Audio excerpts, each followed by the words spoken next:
ક્યાંય પોતાના જીવનમાં ધર્મની ચૂક ન થવી જોઈએ.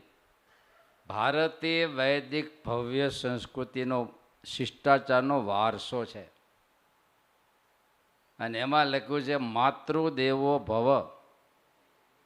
ગ્રહસ્થના ધર્મ પ્રમાણે માતૃદેવો, પિતૃદેવો અને પછી લખ્યું અતિથિ દેવો. પોતાને આંગણે આવેલો કોઈ પણ ભિક્ષુક અતિથિ એ દેવ સમાન છે, કહેતા ઈશ્વર સમાન છે એમ માની એનું આગતા સ્વાગતા કરવું. અને એમાંય લખ્યું છે કે ભૂખ્યો માણસ ગમે તે પ્રકારનો, ગમે એવો ચોર હોય, પાપી હોય, પણ ભૂખ્યો છે એ અન્નનો અધિકારી કહેવાય. અન્ન આપવામાં ભૂખ્યા માણસને કોઈ તપાસ કરવો નહીં, ભોજન આપવામાં તપાસ નહીં કરવાનો. એ જ પ્રકારે વસ્ત્ર વગેરેનો હોય તો વસ્ત્ર આપવામાં તપાસ નહીં કરવાનો, પાપી છે, પુણ્યશાળી છે, કેમ છે, આપવાનું. ધન આપવું હોય તો વિચાર કરવાનો, હક પણ કરવો હોય તો વિચાર કરવાનો. એમ ભાગીદારી કરવો હોય તો, પાડોશી કરવો હોય તો, આ વ્યવહાર માત્રમાં તપાસ કરવો. પણ આ બે વસ્તુમાં તપાસ. અને બીજો નંબર, અચાનક કોઈ અતિ માંદો પડી ગયો, કંઈક એક્સિડન્ટ થઈ ગયો તો એ ટાણે જે હોય તે પણ તાત્કાલિક. ક્યાં સુધી લખ્યું છે?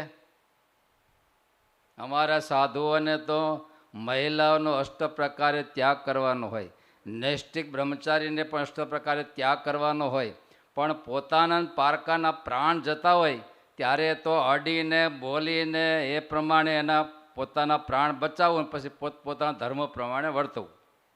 આટલે સુધી લખ્યું છે. ત્યાગીને આટલો હાર્ડ નિયમ હોવા છતાંય એના પ્રાણ જતા હોય તો બચાવવાને ખાતર તો એ વખતે બોલવું અને એ બચે એવી પ્રક્રિયા પણ કરવી. એમ શાસ્ત્રીજી મહારાજ પોતાના જીવનની વાત કરતા બાબરિયાવાડમાં ફરતા હતા. એ વખતે નળ સિસ્ટમ તો હતી નહીં, હવે ડંકી સિસ્ટમ એ ઓછી હતી. ગામને ગોંદરે વાડીઓમાં કૂવો હોય ને જવાનું હોય.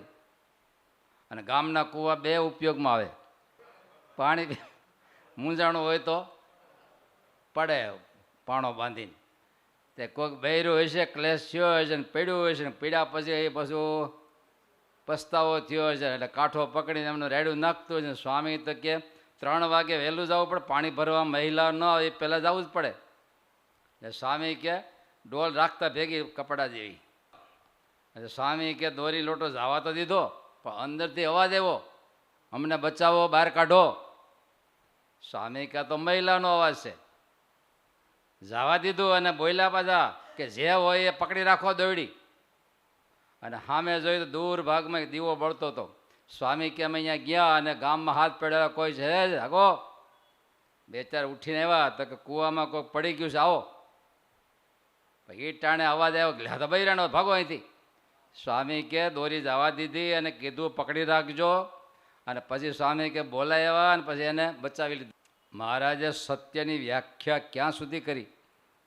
પોતાનો પારકાનો દ્રોહ થતો એવું સત્ય વચન પણ સત્ય હોવા છતાંય પોતાનો પારકાનો દ્રોહ કહેતા આજીવિકા તૂટતી હોય, મૃત્યુ આવતું હોય, કોઈના કુટુંબ તૂટતા હોય, આવું સાચું પણ. હા, પણ કુટુંબ વચ્ચે ક્લેશ હોય ને એને કોઈ બોલી ગયું હોય ને તમે જઈને કહ્યું તમને આમ કીધું, સત્ય નહીં કહેવાનું? બોલો, નહીં કહેવાનું. મારા વિશે હું બોલતો હતો, અગડમ બગડમ બીજી વાત કરે, પણ હકીકતમાં આમ બોલતો હતો એમ નહીં કહેવાનું, કારણ કે કુટુંબ તૂટે છે. શિક્ષાપત્રી ભાષમાં પછી દ્રષ્ટાંત લખ્યું છે. કોઈ ગાય વાહે ખાટકી પીડ્યો હોય, તમે ચોકમાં ઊભા હો અને ગાય બીજી શેરી વહી જાય અને ખાટકી આવીને તને પૂછે ગાય કઈ બાજુ ગઈ, ને તમે સમજી ગયા કે આનામાં કાંતો છે, ગાયને મારી જ નાખશે. સત્ય બોલાય? અને જો સત્ય બોલ્યા ને ગાયને મારી તો તમને બોલનારને ગૌ હત્યાનું પાપ લાગે. એ ટાણે કહેવાય ભાઈ ગાય આમ ગઈ, બારોબાર જવા દેવાય ને. એ ખોટું એ સાચું કહેવાય.